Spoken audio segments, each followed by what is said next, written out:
ನಮಸ್ಕಾರ ವೀಕ್ಷಕರೇ, ಮತ್ತೊಂದು ವಿಡಿಯೋಗೆ ಸ್ವಾಗತ. ಈಗ ನಿನ್ನೆನೆ ಬಿಗ್ ಬಾಸ್ ಏನಿದೆ ಅದು ಶುರುವಾಗಿದೆ. ಎಲ್ಲರೂ ಅಗ್ನಿ ಪರೀಕ್ಷೆಯ ಮೊದಲೇ ಎಪಿಸೋಡ್ ನೋಡಿರ್ತೀರಾ ಅನ್ಕೋತೀನಿ. ನೋಡಿದವರು ಏನು ನಿಮ್ಗೆ ಅದ್ರ ಬಗ್ಗೆ ಅಭಿಪ್ರಾಯ ಏನು? ನಿಮ್ಮ ಅಭಿಪ್ರಾಯ ಏನು? ಚೆನ್ನಾಗಿ ನಡೆಸ್ಕೊಟ್ರ ಜಡ್ಜಸ್ ಎಲ್ಲ? ಇವಾಗ ಜಡ್ಜಸ್ಗಳ ಬಗ್ಗೆ ಸರಿಯಾಗಿ ನಡೆಸ್ಕೊತಿರಲ್ಲ, ಮತ್ತೆ ಪ್ರೊಮೋಗಳನ್ನ ನೋಡ್ಬಿಟ್ಟು ಸರಿಯಾಗಿ ಜಡ್ಜ್ ಮಾಡ್ತಿಲ್ಲ, ಏನೋ ಒಂದು ತಲೆಗೆ ಬಂದಂಗೆ ಮಾಡ್ತಿದ್ದಾರೆ ಅಂತ ಹೇಳ್ತಾ ಇದ್ರಿ. ಸೊ ಇವಾಗ ಎಪಿಸೋಡ್ ನೋಡಿದ ಮೇಲೆ ಏನು ಅನ್ನಿಸ್ತು ಅನ್ನೋದನ್ನ ಕಮೆಂಟ್ ಮಾಡಿ. ಇನ್ನೂ ಎಪಿಸೋಡ್ ನೋಡಿರಲಿಲ್ಲ ಅಂದರೆ ನಾನು ಫುಲ್ ಎಪಿಸೋಡ್ ರಿವ್ಯೂನ ಇಲ್ಲಿ ಹೇಳ್ತೀನಿ. ಸೊ ಮಿಸ್ ಮಾಡ್ದಿರೋ ಫುಲ್ ವಿಡಿಯೋನ ನೋಡಿ, ಸ್ಕಿಪ್ ಮಾಡೋಕ್ಕೆ ಹೋಗಬೇಡಿ. ನೆಕ್ಸ್ಟ್ ನೋಡೋದಾದರೆ ಇಲ್ಲಿ ಮೊದಲಿಗೆ ಚಂದನ್ ಶೆಟ್ಟಿ ಅವರು, ಹಾಗೆ ಶ್ರುತಿ ಅವರು ಮತ್ತು ಸಂಗೀತ ಅವರು, ವಿನಯ್ ಗೌಡ ಅವರು ಜಡ್ಜ್ ಆಗಿ ಕೂತಿದ್ದಾರೆ ಅನ್ನೋದು ಗೊತ್ತಾಗ್ತಿದೆ.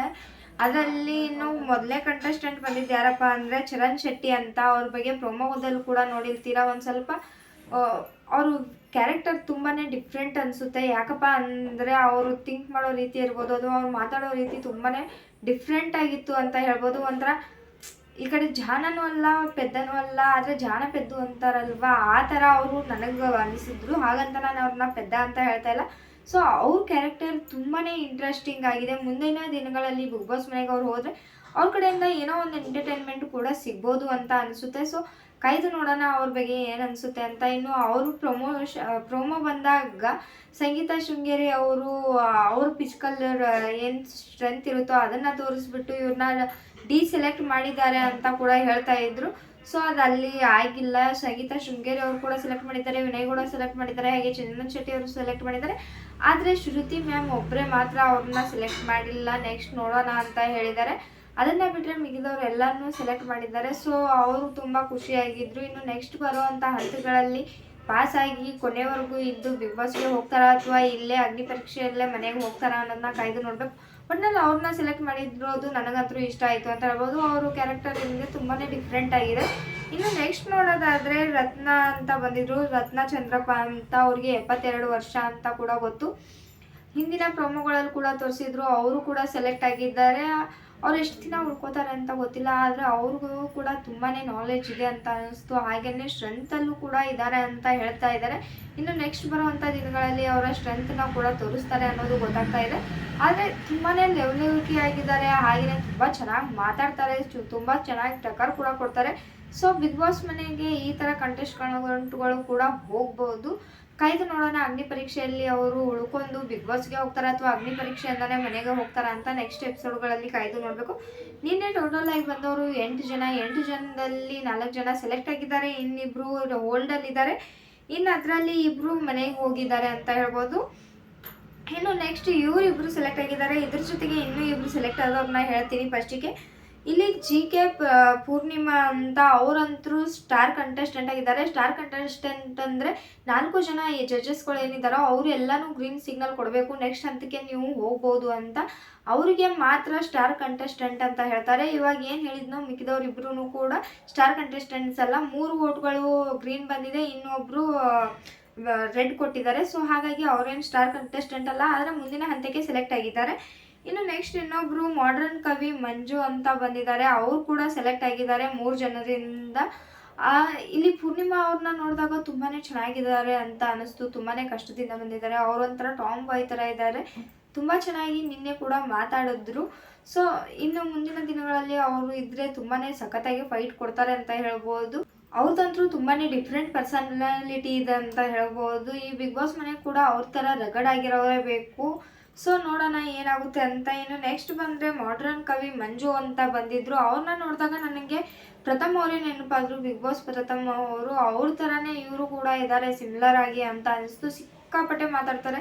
ಅವ್ರ ಮಾತುಗಳಿಂದ ಅಕಸ್ಮಾತ್ ಅವ್ರು ಏನಾದರೂ ಉಳ್ಕೊಂಡ್ರೆ ನೆಕ್ಸ್ಟ್ ಇರಿಟೇಟ್ ಆಗೋದಂತರೂ ಗ್ಯಾರಂಟಿ ಅಂತ ಹೇಳ್ಬೋದು. ಆದರೆ ತುಂಬ ಜನಕ್ಕೆ ಆ ಇರಿಟೇಟಿಂಗ್ ಪರ್ಸ್ನಾಲಿಟಿಗಳೇ ಇಷ್ಟ ಆಗ್ತವೆ ಅಂತ ಹೇಳ್ಬೋದು. ಬೇರೆಯವ್ರಿಗೆ ಇರಿಟೇಟ್ ಮಾಡೋದ್ರಿಂದ, ಕಾಮಿಡಿ ಮಾಡೋದ್ರಿಂದ ಅವ್ರ ಪರ್ಸ್ನಾಲಿಟಿಗಳು ಇಷ್ಟ ಆಗ್ತಿರ್ತವೆ. ಸೊ ಅವರಂತರೂ ಬಿಗ್ ಬಾಸ್ ಮನೆಯ ಒಳಗಡೆ ಹೋಗುವಂಥ ಚಾನ್ಸಸ್ ಜಾಸ್ತಿನೇ ಇದೆ ಅಂತ ಹೇಳ್ಬೋದು. ಆದರೆ ಅವರಿಗೆ ಒಂದು ವೋಟ್ ಕಡಿಮೆ ಬರುತ್ತೆ. ಯಾರ ಕಡೆಯಿಂದಪ್ಪ ಅಂದರೆ ಅದು ಸಂಗೀತ ಶೃಂಗೇರಿ ಅವ್ರ ಕಡೆಯಿಂದ. ಯಾಕಪ್ಪ ಅಂದರೆ ನೀವು ತುಂಬಾ ಮಾತಾಡ್ತೀರ, ನನ್ನ ಮಾತು ಕೇಳೋಕೆ ನೀವು ರೆಡಿ ಇಲ್ಲ, ಅದಕ್ಕೆ ನಿಮ್ಗೆ ರೆಡ್ ಕೊಡ್ತಾ ಇದ್ದೀನಿ ಅಂತ ಹೇಳ್ಬಿಟ್ಟು ಕೊಡ್ತಾರೆ. ಸೊ ನೆಕ್ಸ್ಟ್ ಅಲ್ಲಿ ನೋಡಬೇಕು. ಅವ್ರು ಕೂಡ ಹೇಳ್ಕೊಂಡಿದ್ದಾರೆ ಒಂದು ಪ್ರೊಮೋದಲ್ಲಿ, ಮಾತು ಜಾಸ್ತಿ ಅನ್ನಿಸ್ಬೋದು ಆದರೆ ಖಂಡಿತ ಇಷ್ಟ ಆಗ್ತೀನಿ ಅಂತ ಹೇಳ್ಕೊಂಡಿದ್ದಾರೆ. ಸೊ ನೋಡೋಣ ಏನು ಅನಿಸುತ್ತೆ ಅವ್ರ ಬಗ್ಗೆ ಅಂತ. ಇನ್ನು ನೆಕ್ಸ್ಟ್ ಮೊದಲಿಗೆನೆ ಬಂದವರು ಹೋಲ್ಡ್ನಲ್ಲಿದ್ದಾರೆ. ಯಾರಪ್ಪ ಅಂದರೆ ದಿಶಾ ಶೆಟ್ಟಿ ಅಂತ. ಅವರು ಯಾಕಪ್ಪ ಹೋಲ್ಡಲ್ಲಿದ್ದಾರೆ ಅಂದರೆ 2 ಗ್ರೀನ್ ಬಿದ್ದಿದೆ, 2 ರೆಡ್ ಬಿದ್ದಿದೆ. ಅವ್ರ ಪರ್ಸ್ನಾಲಿಟಿ ಏನೋ ನನಗೇನೋ ಅಷ್ಟೊಂದು ಇಷ್ಟ ಅನ್ನಿಸ್ಲಿಲ್ಲ. ತುಂಬ ಓವರ್ ಆಗಿ ಆ್ಯಕ್ಟ್ ಮಾಡ್ತಾ ಇದ್ರು. ಅವರು ರಿಯಲ್ ಆಗಿದ್ದಾರೆ ಅಂತ ಅನ್ನಿಸ್ಲಿಲ್ಲ. ಬಿಗ್ ಬಾಸ್ ಮನೆಗೆ ಅನ್ರಿಯಲ್ ಪರ್ಸನ್ಸ್ ಅಂತೂ ಸೂಟೇ ಆಗಲ್ಲ. ತಮ್ಮ ರಿಯಲ್ ಆಗಿ ಹೇಗಿರ್ತಾರೋ ಹಾಗಿದ್ರೆ ಮಾತ್ರ ಸೂಟ್ ಆಗ್ತಾರೆ, ಹಾಗೇನೆ ಉಳ್ಕೋತಾರೆ, ಜನರ ಮನಸ್ಸನ್ನು ಕೂಡ ಗೆಲ್ಲೋಕೆ ಸಾಧ್ಯ. ಸೊ ಇವರು ಸದ್ಯಕ್ಕೆ ಹೋಲ್ಡಲ್ಲಿದ್ದಾರೆ, ನೋಡಬೇಕು ಏನಾಗುತ್ತೆ ಅಂತ. ಇವರು ತಮ್ಮ ಜಾಬನ್ನ ಕೂಡ ಕಳ್ಕೊಂಡಿದ್ದಾರೆ. ನಿನ್ನೆ ಅವ್ರ ಬಾಸ್ಗೆ ಕಾಲ್ ಮಾಡಿ, ಇಲ್ಲ ನಾನು ನಿನ್ನ ಮೇಲೆ ಕೆಲ್ಸಕ್ಕೆ ಬರಲ್ಲ, ನಂಗೆ ಇಷ್ಟ ಇಲ್ಲ ಅಂತ ಕೂಡ ಹೇಳಿದ್ದಾರೆ. ಆದ್ದರಿಂದ ಇಬ್ಬರು ಗ್ರೀನ್ ಕೊಡ್ತಾರೆ, ಇನ್ನಿಬ್ರು ರೆಡ್ ಕೊಡ್ತಾರೆ. ಇನ್ನೊಬ್ರು ಬಂದ್ಬಿಟ್ಟು ಇಶಾ ಅಂತ. ಇವರು ಕೂಡ ಹೋಲ್ಡಲ್ಲಿದ್ದಾರೆ. ಇವರು ಅಷ್ಟೊಂದೇನು ಇಂಟ್ರೆಸ್ಟಿಂಗ್ ಅನಿಸ್ಲಿಲ್ಲ. ಒಟ್ಟಿನಲ್ಲಿ ಜಡ್ಜಸ್ಗಳು ಏನು ಅವ್ರ ಬಗ್ಗೆ ಕೊಡ್ತಿದ್ದಾರೋ ಒಪಿನಿಯನು ಅಥವಾ ಯಾರನ್ನ ಸೆಲೆಕ್ಟ್ ಮಾಡ್ತಿದ್ದಾರೋ ಅವರು ಕರೆಕ್ಟಾಗೇನೆ ಮಾಡ್ತಿದ್ದಾರೆ ಅಂತ ನನಗನ್ನಿಸ್ತು. ಆದರೆ ಇವ್ರನ್ನ ಹೋಲ್ಡಲ್ಲಿ ಇಟ್ಟಿರೋದ್ರಿಂದ ನೆಕ್ಸ್ಟ್ ಹೋಗ್ಲೂಬೋದು, ಹೋಗ್ದೇನೂ ಇರ್ಬೋದು, ಹೇಳೋಕ್ಕಾಗಲ್ಲ. ಬಟ್ ಅಷ್ಟೊಂದೇನು ಇಂಟ್ರೆಸ್ಟಿಂಗ್ ಆಗಿ ನನಗೆ ಅನ್ನಿಸ್ಲಿಲ್ಲ ಅವರು ಇದನ್ನು. ಇನ್ನೊಂದು ಹೇಳಬೇಕು ಅಂದರೆ ಎಲ್ಲರೂ ಕೊಟ್ಟಿರೋಂಥ ಟಾಸ್ಕ್ನ ಮಾಡೇ ಮಾಡ್ತಾರೆ. ಬಿಗ್ ಬಾಸ್ಗೆ ಬಂದಿರೋದನ್ನ ಹೋಗಬೇಕು ಒಳಗಡೆ ಅಂತ ಅಂದ್ಕೊಂಡು ಬಂದಿರ್ತಾರೆ. ಸೊ ಯಾರು ಕೂಡ ಅವ್ರು ಕೊಟ್ಟಂಥ ಟಾಸ್ಕ್ಗಳನ್ನ ಮಾತ್ರ ಬಿಡಲ್ಲ. ಬಟ್ ಟಾಸ್ಕ್ಗಳನ್ನ ಮಾಡಿದ ತಕ್ಷಣ ಅವ್ರನ್ನ ಕರ್ಕೋಬೇಕು ಅಂತಲೂ ಇಲ್ಲ. ಯಾಕಂದರೆ ಇದು ಪರ್ಸ್ನಾಲಿಟಿ ತೋರಿಸ್ಕೊಳ್ಳೋ ಶೋ ಆಗಿರೋದ್ರಿಂದ ಸೊ ಅವ್ರ ಪರ್ಸ್ನಾಲಿಟಿ ಬಿಗ್ ಬಾಸ್ ಮನೆಗೆ ಸೂಟ್ ಆಗಬೇಕು, ವಿಭಿನ್ನವಾಗಿರಬೇಕು, ಹಾಗೆಯೇ ಇಂಟ್ರೆಸ್ಟಿಂಗ್ ಆಗಿರಬೇಕು. ಆ ರೀತಿ ಇರೋರನ್ನ ಮಾತ್ರ ಬಿಗ್ ಬಾಸ್ಗೆ ಹಾಕಿದ್ರೆ ಬಿಗ್ ಬಾಸ್ ಕೂಡ ಸಕ್ಸಸ್ ಆಗುತ್ತೆ. ಹಾಗೆಯೇ ಬಿಗ್ ಬಾಸ್ ನೋಡೋರ್ಗೂ ಇಂಟ್ರೆಸ್ಟ್ ಬರುತ್ತೆ. ಇನ್ನು ಇಬ್ಬರನ್ನ ರಿಜೆಕ್ಟ್ ಮಾಡಿದ್ದಾರೆ. ಯಾರಪ್ಪ ಅಂದರೆ ಅದರಲ್ಲಿ ಒಬ್ಬರು ಬಂದುಬಿಟ್ಟು ಟ್ವಿನ್ಸ್ ಇರ್ತಾರೆ, ಟ್ವಿನ್ಸ್ಗಳು ಬಂದಿರ್ತಾರೆ. ಅವರೇನೋ ಅಷ್ಟೊಂದು ಇಂಟ್ರೆಸ್ಟಿಂಗ್ ಆಗಿ ನನಗೂ ಕೂಡ ಅನ್ನಿಸ್ಲಿಲ್ಲ. ಅವ್ರನ್ನ ಕಳಿಸಿದ್ದೇನೆ ಒಳ್ಳೇದಾಯ್ತೇನೋ ಅನ್ನಿಸ್ತು. ಯಾಕಪ್ಪ ಅಂದರೆ ಅವ್ರು ಮಾತಾಡಬೇಕಾದ್ರೆ ಅವ್ರ ಮಾತಲ್ಲಿ ಕಾನ್ಫಿಡೆನ್ಸ್ ಇರಲಿಲ್ಲ. ಮತ್ತು ಅಷ್ಟೇ ಅಲ್ದಿರ ಅವ್ರು ಟ್ವಿನ್ಸ್ ಅಂದ ಮಾತ್ರಕ್ಕೂ ತೊಗೊಳೋಕ್ಕೂ ಆಗಲ್ಲ. ಯಾರಾದರೂ ಒಬ್ಬರು ಹೋಗಬೇಕು, ಇನ್ನೊಬ್ರು ಹೋಗಬೇಕು ಅಂದಾಗ ಅವ್ರು ಮುಂಚೆ ಮಾತಾಡಿದ ಮಾತುಗೂ ಆಮೇಲೆ ಒಂದು 5 ನಿಮಿಷದಲ್ಲೇ ಅವ್ರ ಮಾತು ಮೇಲೆ ಅವರೇ ನಿಲ್ತಿಲ್ಲ. ಹಾಗೆ ಚೇಂಜ್ ಮಾಡ್ತಾನೆ ಇದ್ದಾರೆ. ಅವ್ರ ಮಾತು ಮೇಲೆ ಕಾನ್ಫಿಡೆನ್ಸ್ ಇರಲಿಲ್ಲ. ಹಾಗೆಯೇ ಟಾಸ್ಕ್ಗಳ ಬಗ್ಗೆನೂ ಅವ್ರಿಗೆ ಕೇಳಿದಾಗ ಮಾಡ್ತೀವಿ ಅಂತ ಹೇಳಿದ್ರು. ಹೊರತಾಗಿ ಅದನ್ನು ಕಾನ್ಫಿಡೆನ್ಸಿಂದ ನಾನು ಮಾಡ್ತೀನಿ ಅಂತ ಕೂಡ ಹೇಳಿಲ್ಲ. ಸೊ ಹಾಗಾಗಿ ಅವ್ರು ಕೂಡ ಹೋದರು. ಇನ್ನು ನೆಕ್ಸ್ಟ್ ಬರೋದು ಕಬಾಬ್ ಮಂಜಾ ಅವರು. ಕಬಾಬ್ ಮಂಜಾ ಅವ್ರ ವಿಷಯದಲ್ಲಿ ನನಗೆ ಸ್ವಲ್ಪ ಬೇಜಾರಾಗಿ ಆಯಿತು.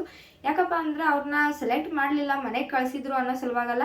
ಆದರೆ ಅವರು ಇಷ್ಟು ದಿನ ಅವ್ರ ಹೆಸರನ್ನ ತೋರಿಸ್ಕೊಂಡು ಬಂದಿದ್ದು, ಅವರು ಫೇಮಸ್ ಆಗಿರೋದನ್ನೇ ಎಣ್ಣೆಯಲ್ಲಿ ಕೈ ಹಾಕೋದ್ರಿಂದ. ನಿಮಗೆ ಕ್ಲಿಪ್ ಕೂಡ ಹಾಕ್ತೀನಿ ನೋಡಿ. ಕಬಾಬ್ ಮಂಜಾ ಅವರು ಕೈ ಹಾಕಬೇಕಾದ್ರೆ ಎಣ್ಣೆ ಕುದೀತಾ ಇರುತ್ತೆ. ಅದೇ ಆಮೇಲೆ ಅದು ಆರಿದ ಮೇಲೆ ಬಂದುಬಿಟ್ಟು ಚಂದನ್ ಶೆಟ್ಟಿ ಅವರಾಗಿರ್ಬೋದು, ಹಾಗೆಯೇ ವಿನಯ್ ಗೌಡ ಅವರು ಕೂಡ ಕೈ ಹಾಕ್ಬಿಟ್ಟು ಇದು ಆರಿದೆ, ಏನೂ ಸುಡ್ತಾನೆ ಇಲ್ಲ ಅಂತ ಹೇಳ್ತಾರೆ. ಅದೊಂದು ಬೇಜಾರಾಯಿತು. ಅವ್ರು ಕಾಯ್ತಿರೋವಾಗ ಹಾಕಿದ್ದಕ್ಕೂ ಆರಿದ ಮೇಲೆ ಹಾಕೋದು ತುಂಬಾ ಕ್ಲಿಯರಾಗಿ ಕಾಣಿಸ್ತಾ ಇದೆ.